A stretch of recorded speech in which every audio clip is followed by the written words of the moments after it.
তালিউদ্দিন শিফাত, আমি আপনার কাছে শুনতে চাই যে আপনি আসলে কিভাবে দেখছেন এবং এই যে বিষয়টি তিনি বললেন যে আগস্টের পর তার কাছে সবাই গিয়ে তারা পা ধরেছিল, সময় একরকম থাকে না, তেমনটিও তিনি বলেছেন।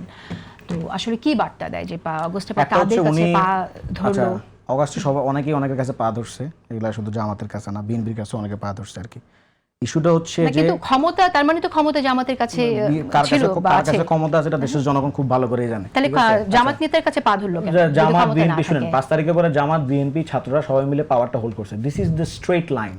Don't go for Jamaat power করছে, বিএনপি পাওয়ার করছে, ডোন্ট গো ফর দ্যাট। প্রত্যেকেই পাওয়ারটাকে এনজয় করছে। কিন্তু আমরা যখন শুনি তখন তো শুধু শুনি যে বিএনপির কাছে প্রশাসন, বিএনপির পক্ষে প্রশাসন। আপনারাও বলেছেন বিএনপির পক্ষে প্রশাসন। আমরা বিএনপির কথা বলেছি, জামাতের কথাও বলেছি, আমরা বলি না? আপনার এই শোতে বলেছি, আপনার এই শোতে বলেছি। হ্যাঁ, একসময় বলেছেন যে এখনো বলি আই ডোন্ট কেয়ার। এখনো বলি, কোনো ইস্যু নাই। কত হইলো মানে এইটাকে আলাদা ইস্যু করার কোনো মানে হয় না। একটা ইস্যু হচ্ছে তারেক রহমান সাহেব সহ বা অন্যান্য ইস্যুতে যিনি ঢাকা 17-তে যিনি প্রতিদ্বন্দ্বী আছেন, তিনি যে কথাবার্তা বলেছেন, খালেদুজ্জামান সাহেব, ওনার কথাগুলো শুনতে খুবই দৃষ্টিকটু লেগেছে। উনি প্রফেশনাল হওয়া উচিত ছিল, খুবই আনপ্রফেশনাল কথাবার্তা তিনি পরিচয় দিয়েছেন এবং ওনার এইসব কথাবার্তা বলা উচিত ছিল না, বিশেষত একটা ইনস্টিটিউশনকে কেন্দ্র করে। সো এই ব্যাপারে আমার নিন্দা জানিয়ে রাখলাম।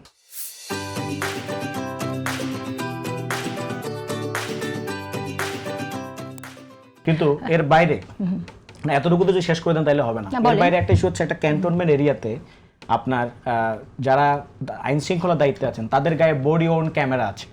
সেই ক্যামেরার সামনে একটা ঘটনা ঘটলো আরো 1 মাস আগে, সেটা কে বা কারা এটা লিক করলো, that is the main question.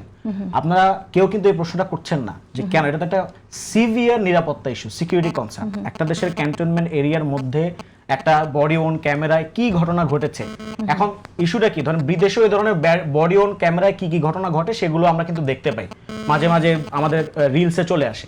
সেসব ক্ষেত্রে কি হয়, জেনারেলি কোনো একটা ডিসপিউট অ্যারাইজ করলে যার ব্যক্তির ভিডিও তিনি এটা আবেদন করেন, হয়তো এটা আদালতে যায় অথবা অন্য কোনো ইনভেস্টিগেটিং অথরিটির কাছে যায়, তখন সংশ্লিষ্ট কর্তৃপক্ষ ওই ইনভেস্টিগেটিং অথরিটিকে ভিডিওটা দেয়, তারপর এই ভিডিওটা হয়তো পাবলিক হয়, মিডিয়ার কাছে যায়।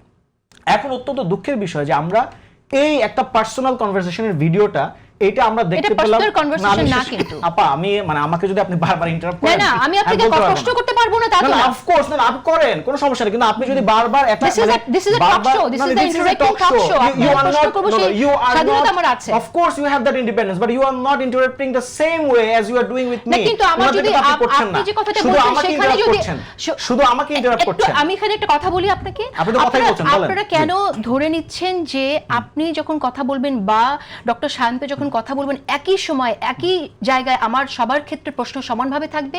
হয়তো অন্যদিন আমার ডক্টর শান্তের কাছে অনেক প্রশ্ন থাকবে। ইস্যুটা হচ্ছে আপনি কি বেসিক ইস্যুটা হচ্ছে আপনি কি বেসিক জার্নালিজমটা করতেছেন কিনা। আপনি আমি বলি, শেষ করতে দেন আমাকে। আপনি ওই দুইজনকে তো এখন পর্যন্ত এটা দর্শকরা এখানে তারা সাক্ষী আছে, উনারা দুইজন কথা বলেছেন, রেসপেক্টেড পারসন, ঠিক আছে, আপনি রেসপেক্টেড পারসন, আপনি তো তাদের কথা বা তারা যখন ন্যারেশন দিচ্ছে আপনি তো তাদেরকে থামান নাই। আমাকে যখন আমি যখন একটা ন্যারেশন দিচ্ছি, আমাকে যখন আপনি থামাবেন, আমার কথা তো একটা ভিন্ন মিনিং যারা দেখছে তারা বের করবে। শিফাত, আমি নিজে আপনাকে টাইম দিয়েছি, বলেছি আনইন্টারেক্টেড আপনি কথা বলবেন, আনইন্টারেক্টেড কথা বলবেন। কখন বলেছেন? যখন হচ্ছে আমি আপনারা সংবাদ মাধ্যমে গণমাধ্যম কর্মীদেরকে প্রশ্নবিদ্ধ করে আমাদের স্বাধীনতা কেড়ে নেওয়ার চেষ্টা করবেন না। আপনারা স্বাধীনতা কেড়ে নেওয়ার চেষ্টা করছেন, দিস ইজ অবজেকশনেবল। আপনি যে বক্তব্য দিচ্ছেন সেখানে যদি আমার প্রশ্ন থাকে, আমি যদি আপনি স্বাধীনতা বিকৃত হচ্ছে, স্বাধীনতা বিকৃত হচ্ছে কিনা সেই রিলেটেড প্রশ্ন যদি থাকে, সেটা আমার করার স্বাধীনতা আমার আছে। আপনি করতেছেন না আমাকে সেম ওয়ে আমার আরেকজনের কাছে সেই প্রশ্ন না আমাকে করেন, আমি আমার বক্তব্য শেষ করার পর করেন। আমি ধরেন একটা সেন্টেন্সের মাঝখানে আছি, এর মধ্যে যদি আপনি আমাকে আটকাই দেন তাহলে আমার ফ্লো নষ্ট হয় না। না না, আপনার ফ্লো নষ্ট হবে না। আপনি এত দুর্বল বক্তা না যে আপনি কথা ভুলে যাবেন। মানুষ যখন আমাকে ভুল বুঝবে। আমি আপনাকে বললাম যে এই ধরনের একটা ইনসিডেন্ট যখন একটা ক্যান্টনমেন্টের মধ্যে একটা নিরাপদ জায়গায় ঘটতেছে এবং সেটা যখন আবার ভিডিওটা আমরা অন্য কারো ফেসবুক পেজ থেকে পাচ্ছি, তাহলে এটা আপনি যদি একটা আর্মি পার্সপেক্টিভ থেকে চিন্তা করেন কিংবা পুলিশের পার্সপেক্টিভ থেকে চিন্তা করেন, তখন তো এটা খুবই ভয়ানক ঘটনা। কারণ তার মানে ধরেন এই ধরনের অ্যাক্সেস যদি, ক্যামেরার অ্যাক্সেস যদি অন্যদের কাছে চলে যায়, ধরেন যারা আমাদের দেশের ভালো চায় না, দেশের বহিরাগত শত্রু, তাদের কাছে যদি এটা চলে যায় তাহলে আমাদের জন্য ক্ষতিকারক। এট দ্য সেম টাইম আমি এই প্রশ্নটা ধরেন বিএনপির উদ্দেশ্য করতে চাই। বিএনপির একজন থানা সাংগঠনিক সম্পাদক, সোনারগাঁও থানা সাংগঠনিক সম্পাদক, তিনি গত পরশুদিন একটা বক্তব্যে বলেছেন যে আপনাদের ভোটারদের উদ্দেশ্য করে বলতেছেন, আপনাদের পেছনে কিন্তু আমাদের গোয়েন্দা লাগানো আছে। সো আপনারা যদি ধানের শীষে ভোট না দিয়ে অন্য কোথাও ভোট দেন তাহলে কিন্তু আপনারা রেহাই পাবেন না, আমরা কিন্তু জেনে যাব। তো আমি আসলে ওই বিএনপিকে কোয়েশ্চেনটা করতে চাই যে আপনাদের আসলে গোয়েন্দাগুলো কারা? যারা আপনাদেরকে এই তথ্যগুলো প্রোভাইড করবে। তার মানে আমরা তো জানি যে ইলেকশনের টাইমে নিশ্চয়ই আমাদের যারা অফিসাররা আছেন তারা তো বডি অন ক্যামেরাটা পড়বেন, তা আপনি কি ওখান থেকে তথ্যটা পাবেন কিনা এই প্রশ্নটা তো থেকে যায়। সোনারগাঁও বিএনপি সাংগঠনিক সম্পাদক কথার পরে এছাড়াও আর শেষ করি আপা, আর শেষ করি, আপনি শেষ করতে দেন প্লিজ। আলতাফ হোসেন সাহেব যিনি বিএনপির সাবেক স্বরাষ্ট্রমন্ত্রী এবং তিনি একসময় বিমান বাহিনীর প্রধান ছিলেন, তিনি যখন তার বক্তব্যে বলেন স্পষ্টত আই ক্যান কোট যে ডিজিএফআই এবং এনএসআই এর যে রিপোর্ট, ওই রিপোর্টের উপর বেস করে বিএনপি প্রার্থী দিয়েছে, সুতরাং ভুল হওয়ার সম্ভাবনা থাকে না, এটা উনি স্পষ্ট আকারেই বলেছেন। তাহলে উনার মতো একজন বর্ষিয়ান নেতা যিনি বিএনপি থাকা অবস্থায় স্বরাষ্ট্রমন্ত্রীর দায়িত্ব পালন করেছেন, যিনি একসময় বিমান বাহিনীর প্রধান ছিলেন, তিনিও এই কথা বলছেন যে নিরাপত্তা সংস্থাগুলো তাদেরকে রিপোর্ট দিয়েছে, সেই অনুযায়ী তারা প্রার্থীরা সিলেক্ট করেছে।